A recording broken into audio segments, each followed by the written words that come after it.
IVM. Founders in India are also evolving in terms of what works, what doesn't work. How do I think even differently? Is the India I learned when I was in my first startup, the real India, which is I'm building a product that looks like something that's done in the US and I'm trying to sell it in India. And it maybe the market's only 50, 60 million people. A lot of things are changing in India, and the very smart, big thinking founders are the ones who are sifting through the sands continuously. And when they come up with the next idea, it takes advantage of all the lessons or many of the lessons from the past while arcing away through what the current environment is.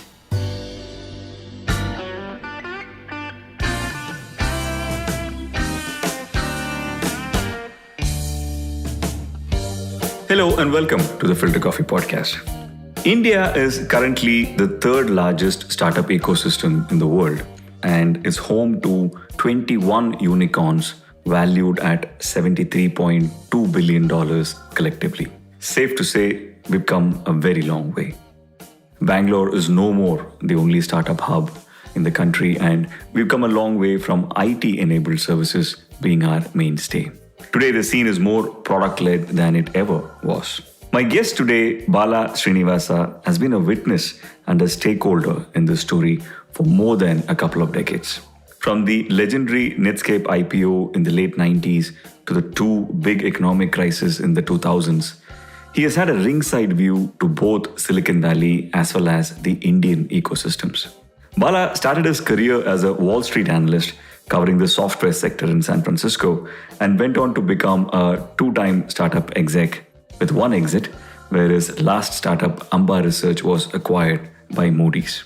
He later went on to become a partner at Kalari Capital and is now a partner at Arkham Ventures, previously Unitary Helion, a venture he feels is Middle India by design.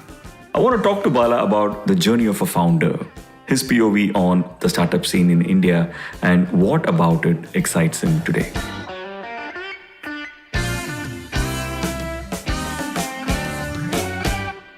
Welcome to the Filter Coffee Podcast, Bala. How are you doing? Thank you, Karthik. Excited to be here. How has the lockdown treated you? Have you been in Bangalore throughout? Yeah, I've been in Bangalore throughout, and I actually think I did not leave my community for about, 8 months.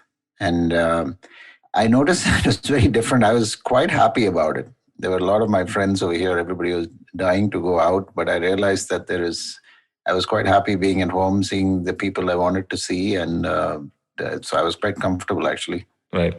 I think people in Bangalore always had an edge in this lockdown, given the fact that you could get craft beer delivered to your house. So I'm always going to remain jealous about that fact. Yeah, you could. And I think, I'm saying some of this tongue in cheek, but I think we are all among the fortunate few. And I think the first few months were challenging just when you looked outside.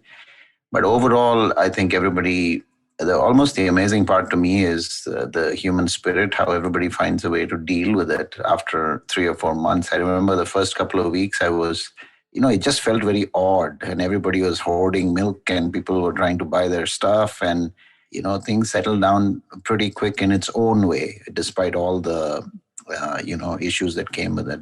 Yeah, no, absolutely. And of course, yes, all of this comes from from a place of privilege, right? We're able to discuss Totally. It as a good thing as well.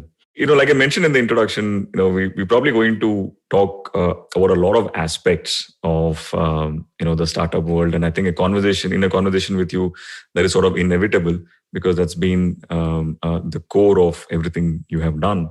But I want to start off with probably a fairly philosophical question, which is, what does entrepreneurship mean to you overall? I think, Karthik, entrepreneurship is where you choose to work for yourself, pursuing something you passionately believe in, and something that you believe brings you satisfaction in the process of getting to that destination, is the cleanest way I would put it. You spoke about destination, and that is not always, for example, not what you think it is, isn't it? When today, when you're working in an organization, or even if you are just out of college, you want to be a startup founder, you have a destination in mind, but pretty often that is not how things pan out, isn't it? So how do you sort of factor that in? So that's a good question, Karthik. And so you just asked about entrepreneurship. You didn't say startup founder or tech startup founder, to be more specific. And honestly, that's where things get garbled, right? I have a friend of mine, like you and I were talking, Karthik, before the show. He's in the advertising business. And in 2013, he decided to start his own company. And he is in the business of telling stories. And he says, and he has evolved that business from stories for children in schools into stories for corporate executives, into everything. From day one, he was very clear. He loved storytelling, and he believed he had a talent or a knack for bringing that out, either through his communication or bring out what people felt about stories inside their own hearts. And he built a business around it. Okay. That is kind of what I meant by you're trying to combine something where you have a skill set with where you want to go. When my friend started, he wasn't really sure what his company would look like, but he knew what the core offering was or what it needs to be and what he needs to continue to work on. This is very different from the way the startup that needs to be VC funded mindset is, right? If you ask me, I would say, going back to your question, there's a difference between an entrepreneur and an entrepreneur who wants to raise institutional money. Okay. And we can get into more layers of this. But if you're going to get into the area of raising institutional money, the first question you need to ask yourself is, do I really want to do this? Right. So some of the best startups that you can build are where you are pursuing the three things I told you, and you don't really need to raise capital from anybody, right? But on the other hand, if you're excited by the ride of a roller coaster ride and the adrenaline that comes with saying, I'm going to build an industry redefining, so-called well-flogged word, disruptive startup, yeah, you're part of the gang, and you're now trying to come up with a very big idea, and you're trying to get that idea funded. And you may not know, like you said along the way, how exactly this is going to pan out. But then you're depending on your ability to communicate, create excitement around the idea, build a team, and get to that outcome. And hopefully this time have some fun along the way. But I'm using the word hopefully, which is very different than the first example. Right. I just want to use this as a segue to talk about your own journey as well. You started off in BITS Pilani studying physics, which is something that I enjoyed as well when I graduated in that. And somehow I have this feeling that most of the interesting people in the world probably graduated in physics, but that's a hypothesis I need to scientifically prove to myself. If you say so, I'll also go research that and I'll feel better about it, but I don't know. And then you spend some time as a Wall Street analyst, and then you enter the startup world, not necessarily as a founder, but someone who's part of that ecosystem, right? And in this journey, of course, you've probably seen two big economic shifts. One in the early 2000s, and of course one later in 2008.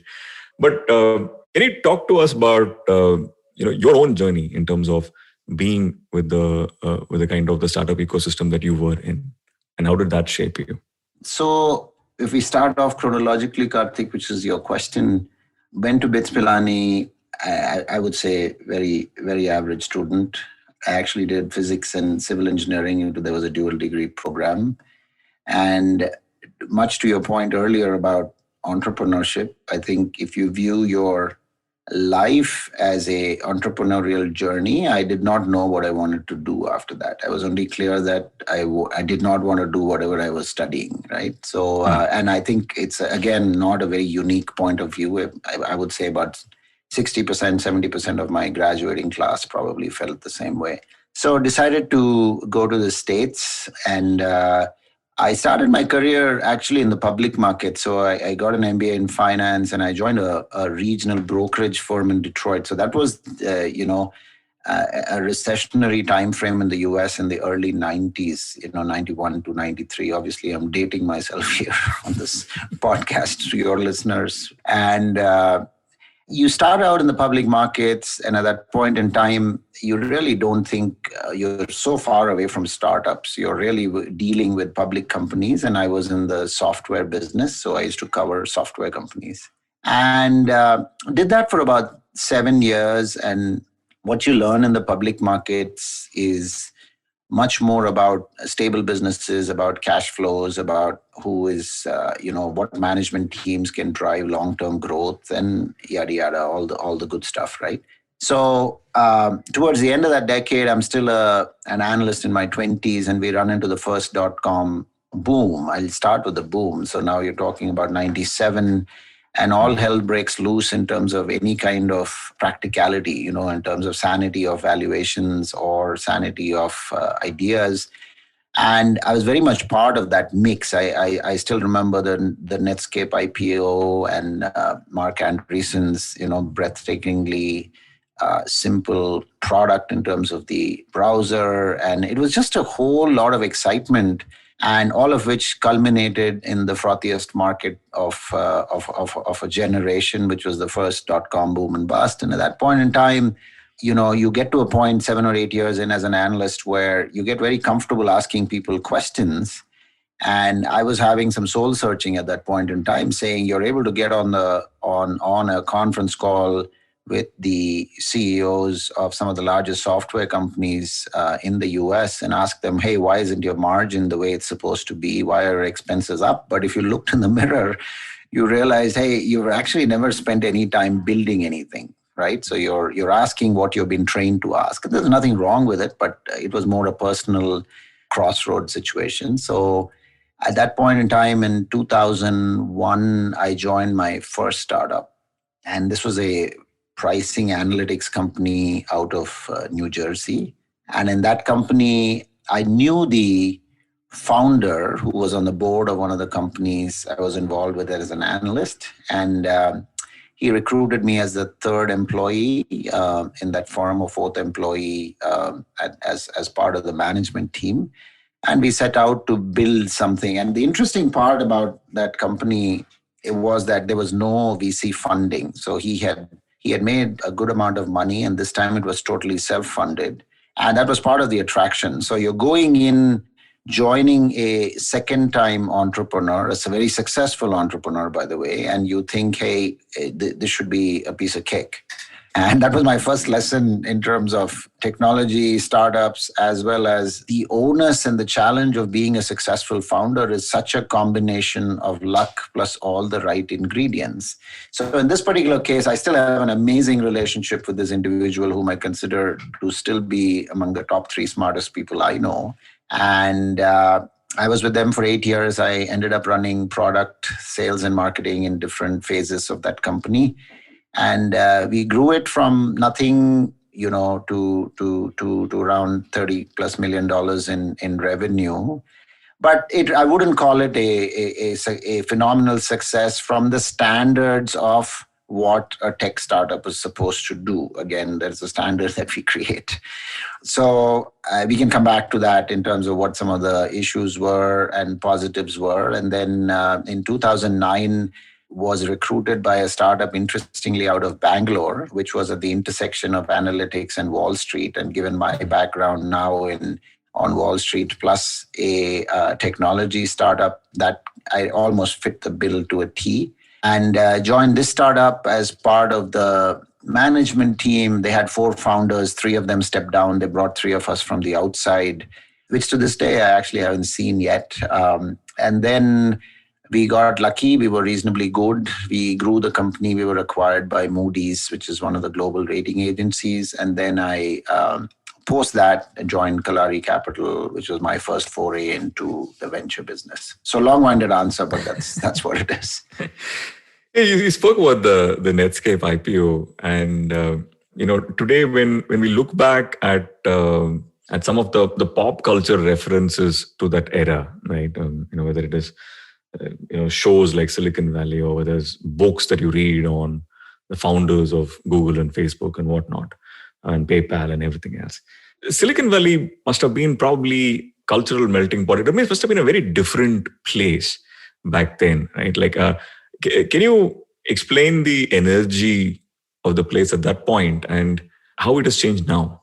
I think, having been in the Valley at that point in time, I would actually be a little cautious in saying it was dramatically different than prior eras in the Valley. The Valley always goes through cycles, right? So you go through a semiconductor era, you go into an enterprise software or, embedded software era. And then I think what the mid-90s did was pretty much establish, what's now become famous later as Software is Eating the World by Mark Andreessen. That whole era that, hey, computing power has been brought down by innovation to the point that three people sitting in their apartment can build a piece of software that essentially can become extremely powerful and successful and build very large companies out of it. And that's really what happened eventually. Now that it goes through phases again, you start out with something as basic as search that then leads to social networking that then leads to, along this, or in parallel, you had the first inkling of commerce with Amazon. So I think Amazon was out of Seattle, but the most important thing you do feel in the Valley, which I feel you can see shades of that in Bangalore, I'm very, obviously partial to Bangalore, is you just see a level of entrepreneurial innovation and ambition and, hey, anything is possible. But the second thing that you need for this to work is a network of all related ingredients. It's like, that place becomes a wonderful culinary kitchen where you have, you have the ingredients, you have the chefs, you know what the recipe is, and still you can go wrong, but you're creating enough new recipes that one of them becomes something that a Michelin star restaurant would love to have, right? So I would say that in the 90s, you were seeing a shift towards software and especially intranet-driven software. But what happened between, say, in the public markets between 97 and 2000 was just insanity, right? Where you had a few companies that were at one point worth more than all the automotive manufacturers combined. Yeah, Tesla is today, but at that point in time, it was unheard of. Everybody was building a marketplace, and we know the Webvans and the Pets.com stories. And, you always have a bubble and euphoria that blows over. But I always felt in the Valley, it was just that amazing set of ingredients where you could have somebody to bounce off your idea, somebody to then buy into that idea, and then you can quickly assemble a world-class team. And if you succeed, you succeed. Otherwise, it quickly gets shut down and people move on to the next thing. So I think that is really the recipe that works there. And you have a certain type of people who come there and succeed, and that just adds to the whole aura and the value in that ecosystem. As you were talking, I was reminded of how it felt to live in the Bay Area in the mid-2000s, where it'll be fairly unusual for you to go to a small cafe or even a Starbucks, especially a Starbucks actually, and not hear or not overhear conversations with the words minimum viable product, valuation, so on and so forth. Cut to Bangalore of today. How do you rate the culture of the city today with what you've seen in the Valley over the years? Yeah, that's a good question. If you look, Karthik, at some of there's probably some kind of global startup hub ranking that pleases everybody, irrespective of whether you live in Tokyo or London or Bangalore. There's always some list where you'll show up. But Bangalore, you'll notice increasingly is going to be in the top 5 in those. And often it is in the top 5 for metrics that are different than what I'm about to tell you. It's in the top 5 in terms of the number of startups. It's in the top 5 in terms of amount of funding that's happened. It's in the top 5 for for certain categories of products like SaaS software. But I think what really builds this, and I'm pretty sure it's there in NCR and Delhi and Mumbai to some extent. I think what really makes this happen is multiple cycles of learning.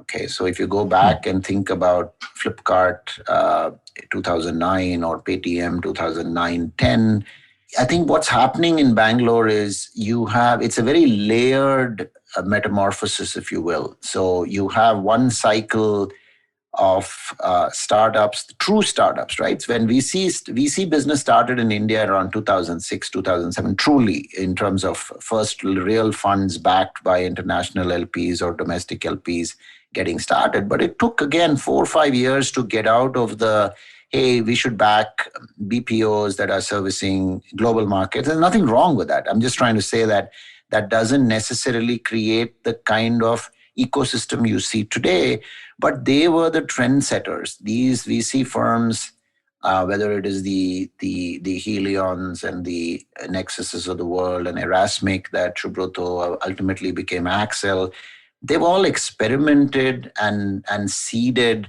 interesting, industry redefining companies, whether it was, Flipkart or it was Myntra or any of these guys, right? But what really happens in a place when I say that metamorphosis is, as those companies grow, you have people leave those companies with their own dreams, okay? And you have more VCs backing people who they believe have expertise. Fast forward 5 years, you have a second time, third time founder. Fast forward a couple more years, you have actually got your ability to build teams. Today in Bangalore, you can put together, I think, a reasonably world-class team from a management team perspective, from a core team, product management perspective, which would have been very difficult to assemble 10 years ago, right? Slightly more difficult 5 years ago. So it is this interlocking capability of capital plus entrepreneurs who think really big, plus the ability to create that team and then go out and take risk and fail and start all over again. And it takes decades. If you look at the valley, it started from the 60s to today. It's incomparable. That's why I said you see shades of it in Bangalore. It almost sounds like a house that is lived in for a fair amount of time, right? Like, and how it sort of becomes that much more amenable to a startup culture for someone who is starting up at this point. Totally. Totally. That's a good way to put it. I think you'll have, so when you come to Bangalore coffee shops, I think you'll find a lot of that there. But that alone isn't a criteria for success, right? I think founders in India are also evolving in terms of what works, what doesn't work. How do I think even differently? Is the India I learned when I was in my first startup, the real India, which is, I'm building a product that looks like something that's done in the US and I'm trying to sell it in India, and it maybe the market's only 50, 60 million people. So I think a lot of things are changing in India, and the very smart, big thinking founders are the ones who are sifting through the sands continuously. And when they come up with the next idea, it takes advantage of all the lessons or many of the lessons from the past, while, arcing away through what the current environment is. So I'm sure you get asked this question a lot, and probably with good reason. For the longest time, Indian product scene was always about the Indian version of a global product. But that has changed significantly, in the last few years, when organizations like Google are creating products which are designed for India and then taking it globally. So today, how do you feel about where we are in terms of products that are designed and born here, but with a global relevance? Yeah, I think so. There are two parts to this, or at least we can split it two ways. One, are we actually trying to look, I work a lot in the technology driven solution area. So everything I say needs to be taken in that context. But I think part of the question we ask a lot is, are we really funding innovation that can bring impact on the lives of hundreds of millions of Indians, as opposed to, for example, the top 8 metros have about 90 million people. Okay, Karthik, that's about it, right? But then in India, the next 500 cities have about 230 million people or so. And these are cities with less than a million people. Okay. And then there are about 44 cities with between 1 and 5 million people. So 700 million people in India live in, towns and villages, right? And we all know this, and then we'll come back to that in a minute. So we see the biggest opportunities over the next 15, 20 years, and you're beginning to see a wave of founders, understand that they can now build products that can actually at least target half the country, if not, and not necessarily the top 80, 90 million who look like you and me in these cities, right? But your question was, are there products that are built in India that can go global? Sure. I think it is a smaller subsegment. But again, in that wave that we discussed, you're seeing, for example, it's pretty well known now. If you look at the Google Pay that you used to pay 10 rupees to the coconut guy, which is just incredible if you think about it. I don't even take my wallet anymore when I walk out here. It is something that is leveraged out of India with our India Stack, and with Aadhaar, and with eKYC, and with UPI. There is an amazing digital infrastructure in India that's creating innovation like that allows you to pay 10 rupees without fishing in your wallet.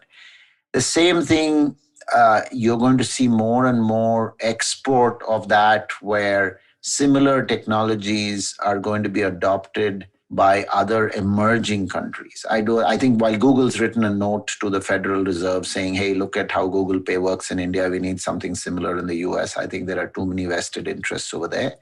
But I think you will see lots of software companies out of India leveraging the cost factor, ability to build the global team that we just discussed, to deliver very meaningful solutions to the Western world. And, Freshdesk or Freshworks is one early pioneer in that, in the B2B SaaS area. But you're seeing increasingly people coming out with, machine learning technology from India that's being applied elsewhere.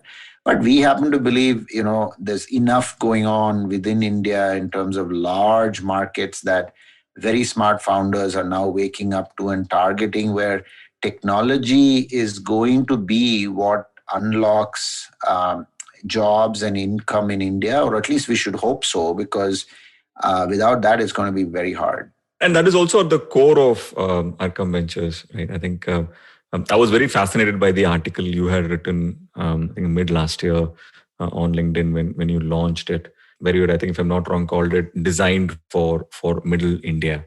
What about that segment fascinates you?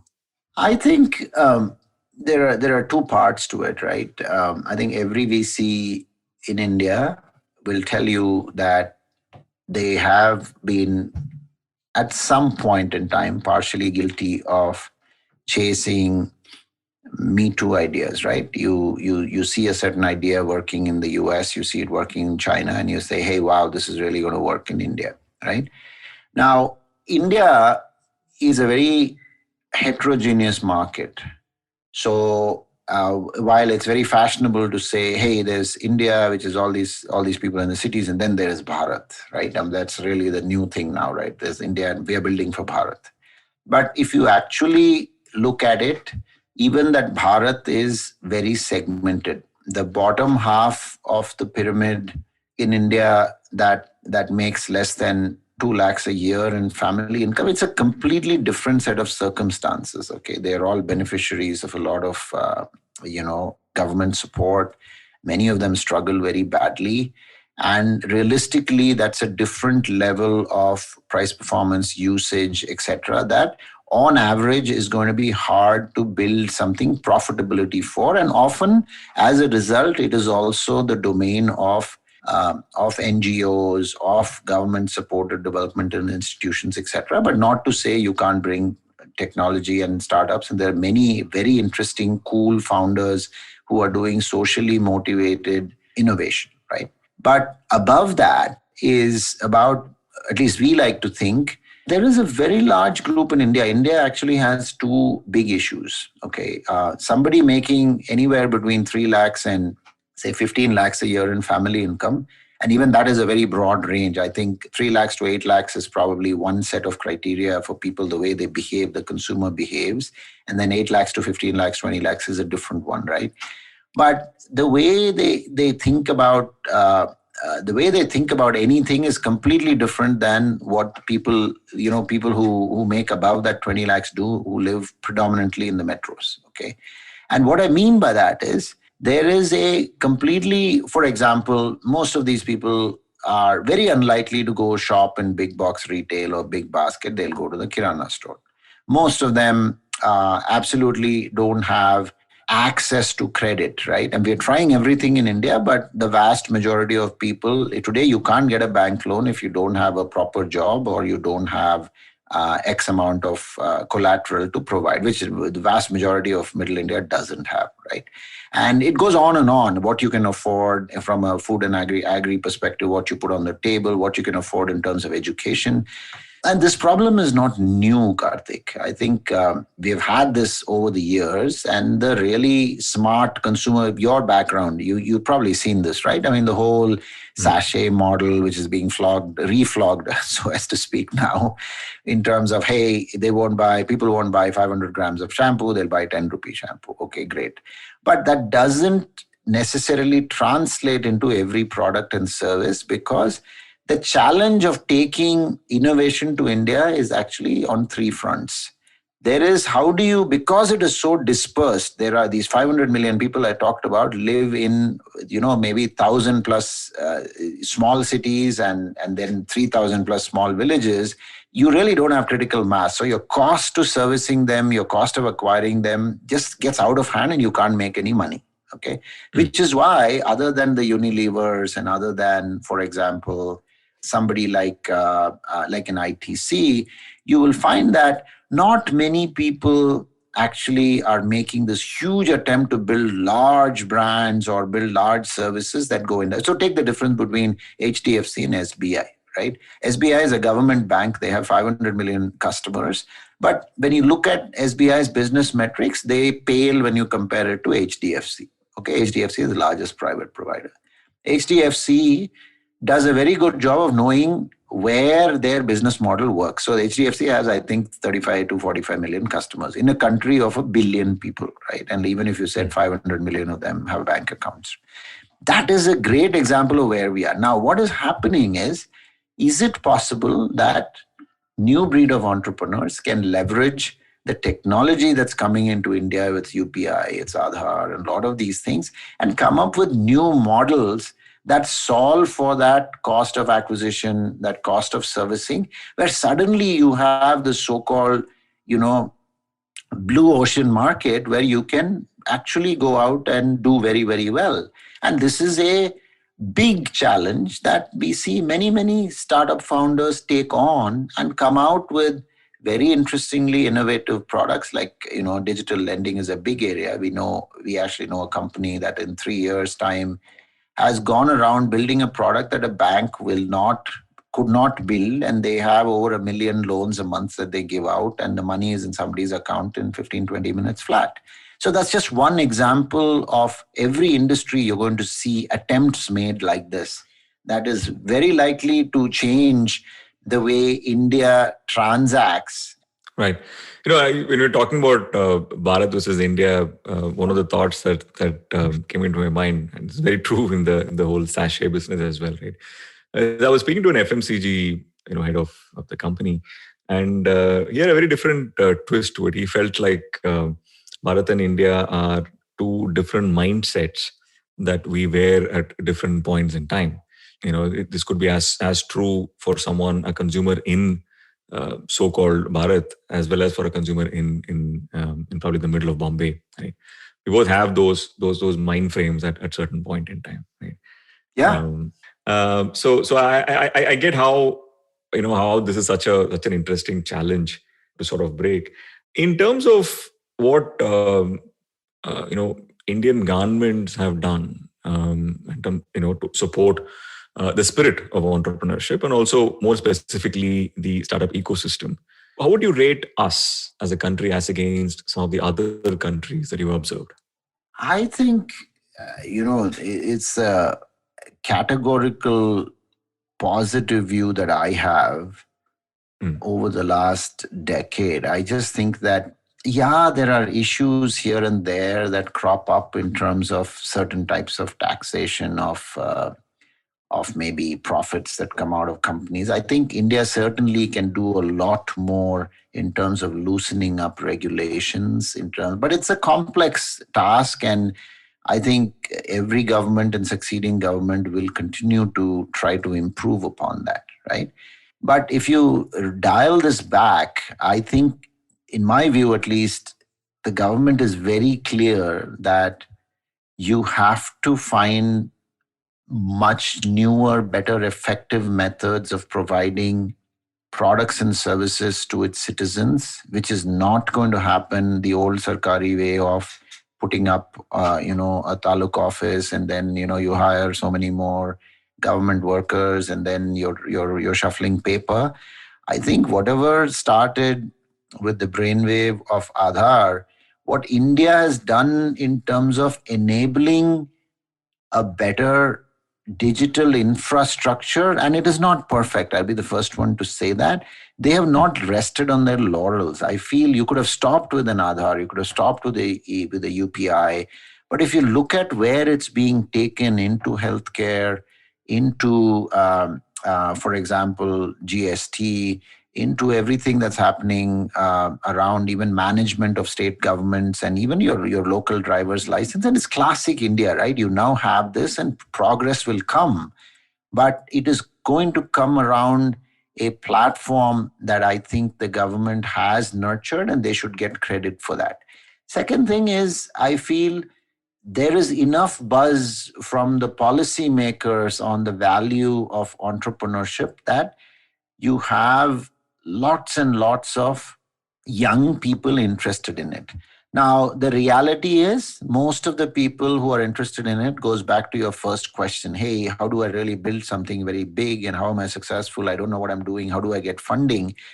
But really what India needs is, that's all very fancy. It sounds good in a coffee shop, but it's going to be a very limited amount of people. What India really needs is the same spirit of entrepreneurship to happen at the what we call the MSME sector or the small business sector, which was the first example I gave you, where can more people build their own businesses, maybe using technology tools, and succeed on their own rather than depend for the government to somehow manufacture jobs. I mean, I think every year there's a 60 million job shortage in India right now, and it's going to keep increasing, or something I read somewhere, right? Which is staggering, right?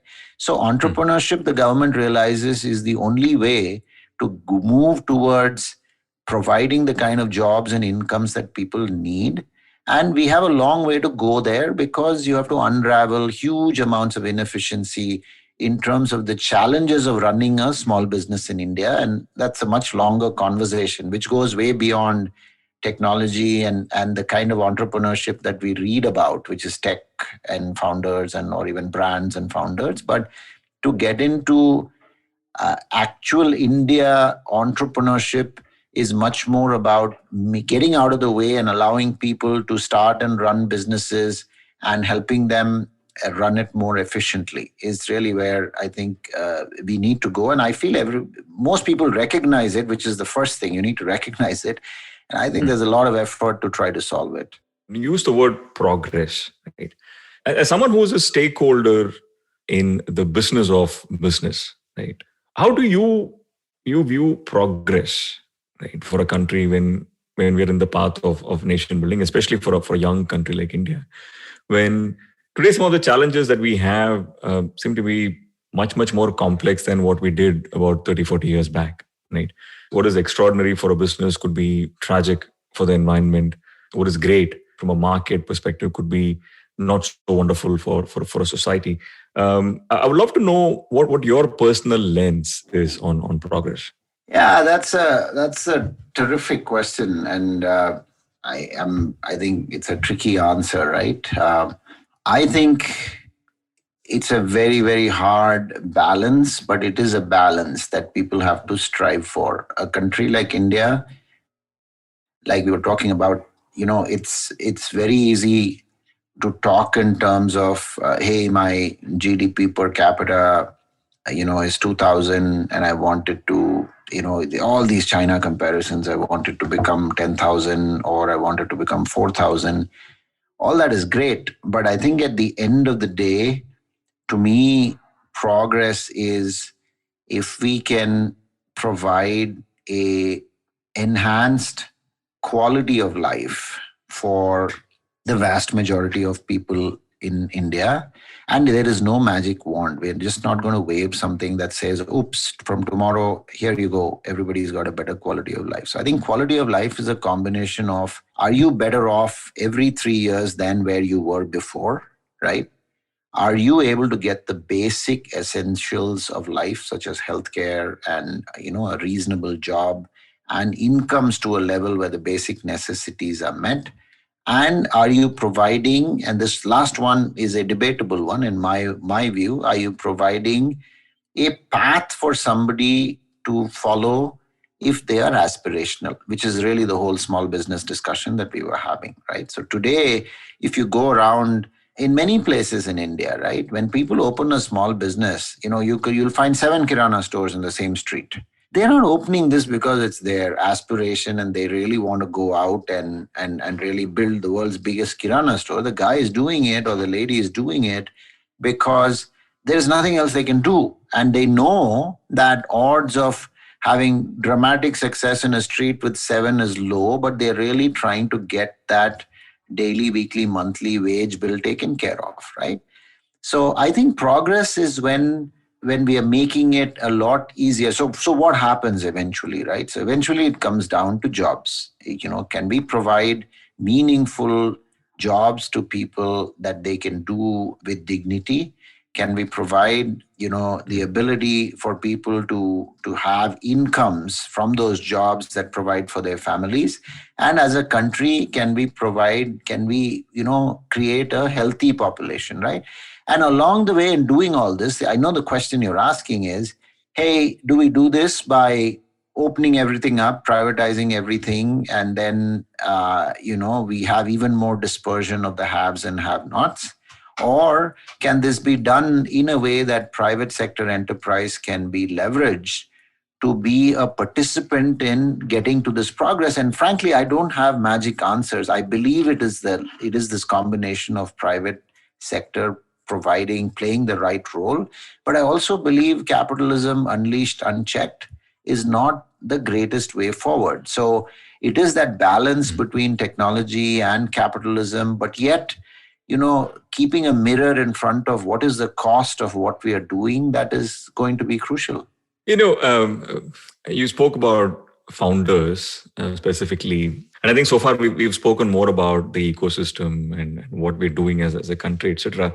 But to take this a little bit more personal, Bala, throughout your career and especially after you joined Kalari, you would have seen many different founders, right? And you would have seen their trajectory, not just in terms of what they are building, but also their personal trajectory, the culture of organization they're building, etc. Right?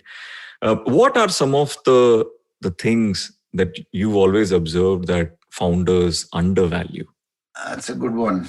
See, I feel people undervalue how they need to think about all the elements of success. And sometimes by the time they recognize that, it's often too late.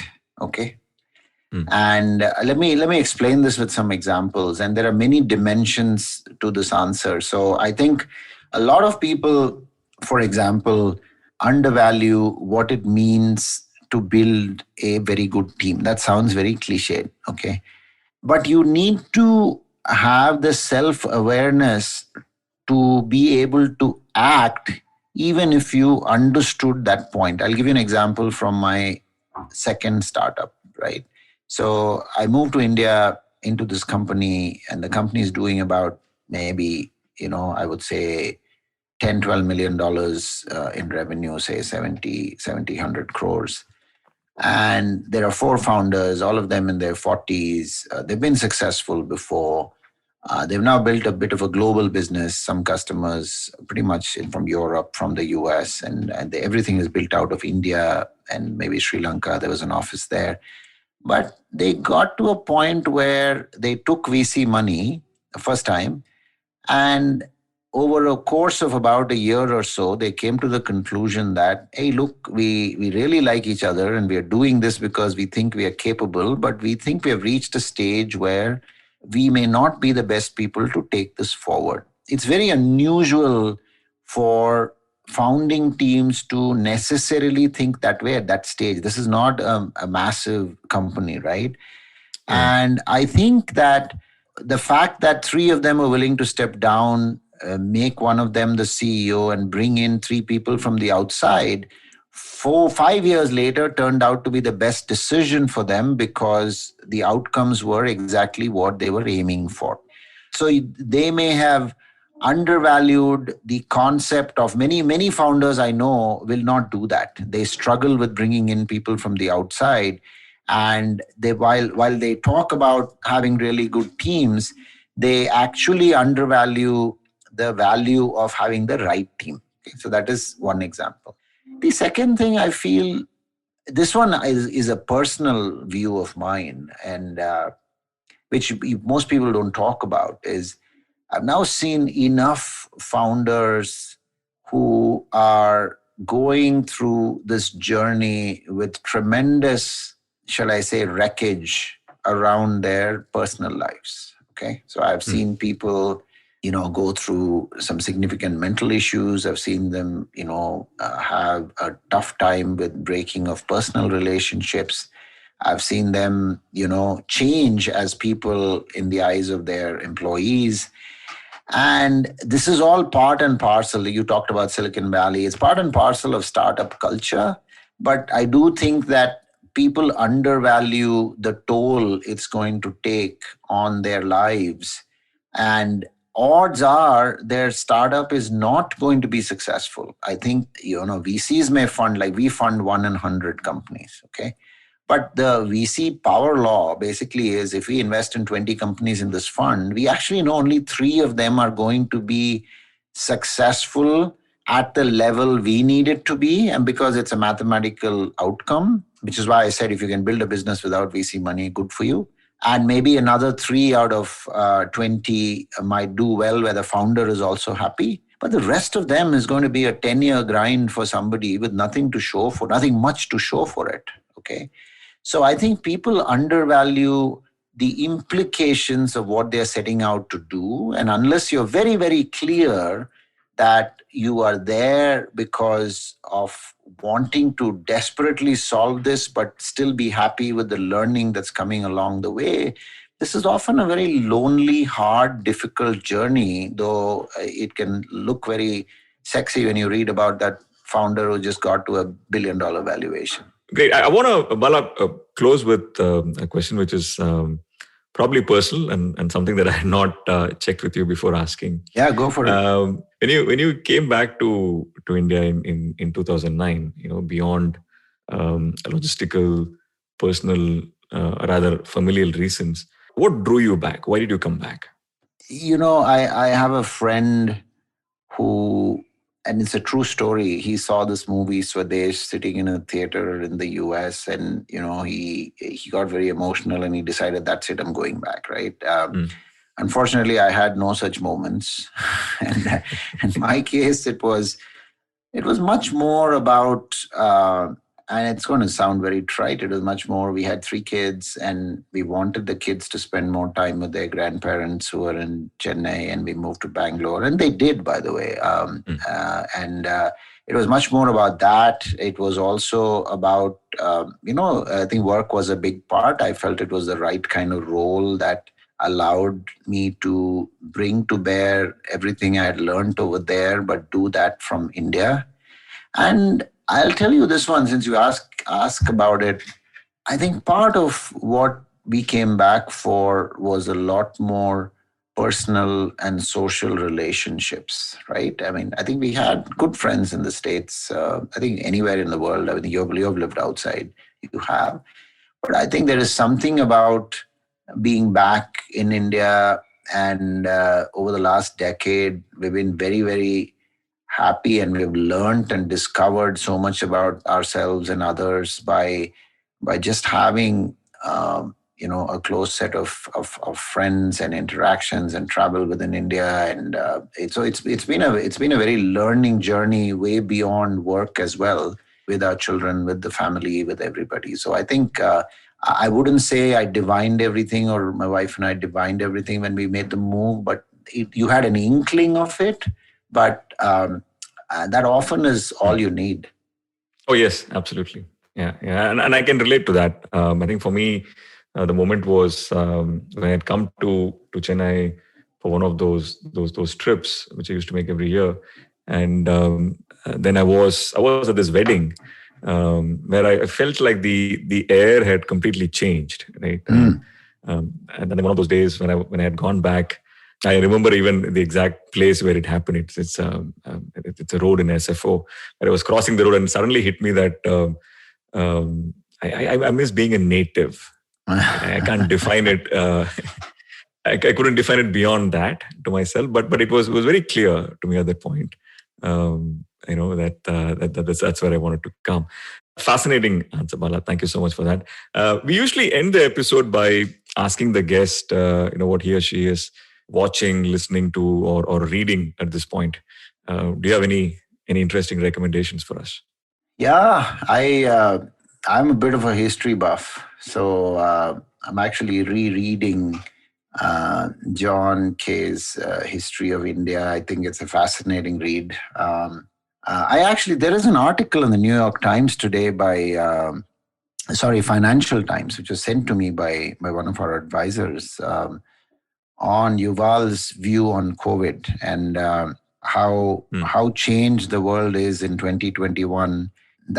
Where that combination of technology and politics and people, whatever the outcomes may be, at the end of 1 year, we have a vaccine and people are trying to get vaccinated as quickly as they can, which is unheard of. And it's a slow read. You can't absorb. He's such an amazing writer. You can't absorb everything he's written by just reading it like you would anything else that comes on our flipboards or our Facebook feeds.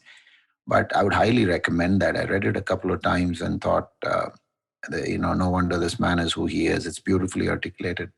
Wonderful. Anything that you're watching at this point that you found interesting? I watched this show. It's a documentary on incarceration in the U.S. Have you seen that one? It's. No, I don't particularly remember. Yeah. I think it's called The 13th. Okay. Uh-huh. And this is actually an answer to your question about progress, by the way. So The 13, it's a free documentary that's available on YouTube by Netflix. And The 13 is about how a country like the US apparently went from having 200,000 odd people in their jails and in the late 80s to having 3 million people in the US are locked up right now. Okay. And it's a fascinating, and it's hard to have a point of view other than what the documentary leads you to believe, because it's a very powerful documentary. But their whole point was it became a combination of a capitalist state prison system where these prisons were privately run, they were publicly traded, they needed more revenue. The more revenue came by passing, they actually influenced laws that locked people up because they needed to fill up the prisons, right? And then there's a whole social African-American angle to the whole thing. But it was a very powerful and sobering documentary in its own ways. And I'm not suggesting it could happen in any country is my point. I really don't have a specific view on, maybe the US should have done this or that. I'm just saying that the documentary relates back to your point about what do you owe your people in a given country, and in terms of progress, how do you get progress that's more equitable and not completely driven by certain vested interests? Oh, wonderful. Sorry about my dog. That's dog all right. barking in the back. I think it adds a great layer. But this is wonderful. I think it's also very timely, because I think today the lawmakers in the US are also voting for voting rights of people who are incarcerated. Yeah. So we'll ensure that the link to 13 and also Yuval's. You should check out that documentary, though. It's an amazing documentary. It's quite gripping, huh? Absolutely, would love to. And we'll have the links to this as well as Yuval's article in the show notes. But Bala, thank you so much. It's been a fascinating discussion. Thank you so much for your time. Welcome. Thank you for having me, and hopefully we can catch up sometime. Would love to. Thank you.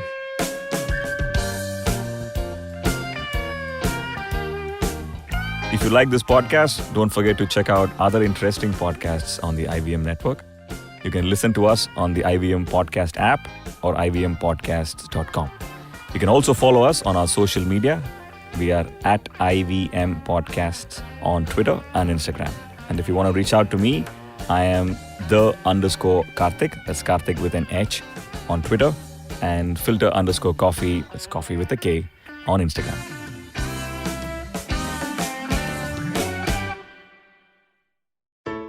I hope you enjoyed that show. If you aren't following us on social media, please do. We're IVM Podcasts on Twitter, Facebook, and Instagram.